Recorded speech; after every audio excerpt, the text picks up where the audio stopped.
us now is David Weinstein, a former federal prosecutor for the Southern District of Florida, and John D. O'Connor, a former federal prosecutor in San Francisco. Gentlemen, great to have both of you here. David, I'd like to start with you. The burden of proof in Trump and companies is on the Trump's lawyers here. They have the burden of proof. They have to show a preponderance of evidence that there's a conflict of interest. Based on what you heard, did the defense meet that? They came close, but I'm not sure that they did. You have to base it on the testimony that was heard. And as the prosecution pointed out at the end, the defense didn't really get to the point that they were going. There are assertions that have been made. There are assumptions that are being made. But when did the relationship start? Look, I will agree that the appearance is not good, but that's not what the question is going to center on. And as the prosecution was arguing, it's not the appearance of this misconduct, but an actual misconduct that the judge is going to have to decide if that's what the standard is. And in a courtroom when you have to base it on evidence and testimony, even on a preponderance, we're not even talking about beyond a reasonable doubt, I think, Elizabeth, even on a preponderance, they didn't quite get there yet. Yeah. John, do you agree? Not at all. And as a matter of fact, if I wanted to prosecute and convict Trump, I would want to see Fani Willis out of there as soon as possible.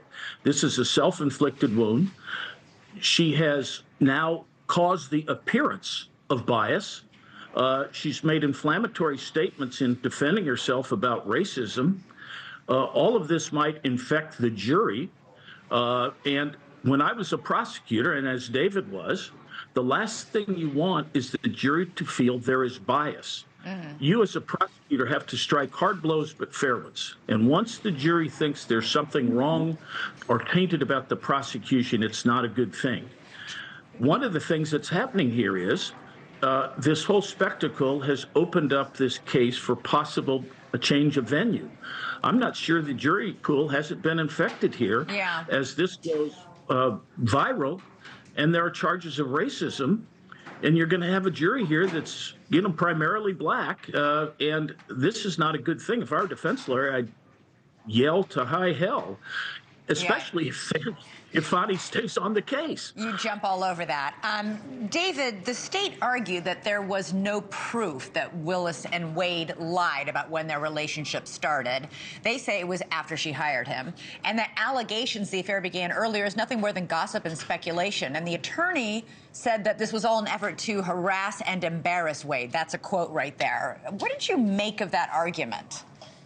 That's the best argument they have. Look, I don't disagree. There is a really bad appearance going on here. It never should have gotten to this point, but this is a sideshow as to what's going on here, and that's exactly what the defense wants. That's going to cause this case to be delayed, and as pointed out, they're going to look here to change venue now. Like, quite frankly, nobody in the world doesn't know what's going on here, but I think you're right about the composition of the jury in this particular jurisdiction.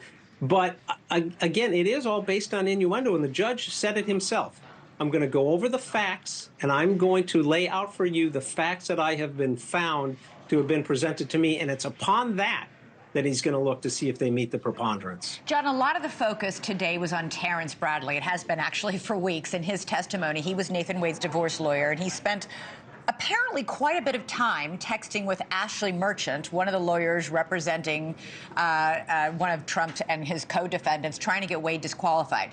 So Terrence Bradley texted Merchant that the relationship started earlier, back in 2019. But on the stand and under oath, he testified he had no idea when it began. The judge then asked today, which Terrence Bradley am I supposed to believe? Take a listen. In these text messages, is it ever definitively shown how he knew this and that he actually did know it? That's what I'm asking you to do, to take what was the unprompted statement in Defense Exhibit 26 of Bradley and take that on its face value, that is an indication that Bradley in fact knew and had said he did. In this case, he's saying, how does he know? And is this just gossip and speculation? What's your response, and what did you think of that judge's question? That's for you, John. Oh, yes. Well, besides that, besides the question, which is obvious, I think there's also testimony about 35 cell phone pings at the pertinent, at the location before they supposedly got together, pings from the area of Fani's abode. So to me, the evidence is overwhelming. And then you top that with the testimony about paying in cash for things. It's just too much. It's just too much. Proof is often by circumstantial evidence. There wasn't a shred of direct evidence against O.J. Simpson. We all know there was strong evidence there, whether you think it's worthy of a criminal conviction or not. But for a civil case, the evidence here, to me, is overwhelming. This is a very strong case, and the prosecutor has now been put in the position of lying under oath. Okay, one-word answers. Thanks so much for watching. Go to joinnn.com to find NewsNation on your television provider. And don't forget to click the red subscribe button below to get more of NewsNation's fact-driven, unbiased coverage.